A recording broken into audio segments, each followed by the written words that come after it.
जर तुम्ही Malvan trip plan करत असाल तर ही रील तुमच्यासाठी.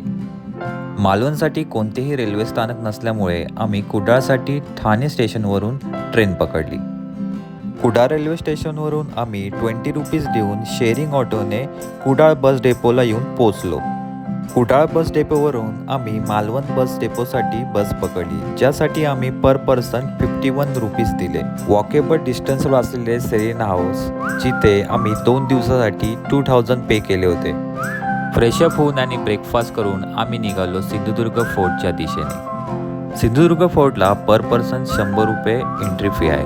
नंतर बोट आपल्याला सिंधुदुर्ग फोर्टवर आणून सोडते. अराऊंड आपल्याला 1 ते 1.5 तास मिळतो हा गड एक्सप्लोअर करायला. गड एक्सप्लोअर करून नंतर आम्ही मालवणी फिश ट्राय करण्यासाठी हॉटेल स्वामीमध्ये आलो. आम्ही जेवून निघालो सनसेट पाहण्यासाठी रॉक गार्डनच्या दिशेने. रॉक गार्डनला आम्ही सनसेट एन्जॉय करत आम्ही संपवला आमचा फर्स्ट डे. भेटूया आपण पुढच्या व्हिडिओमध्ये. तोपर्यंत जय शिवराय.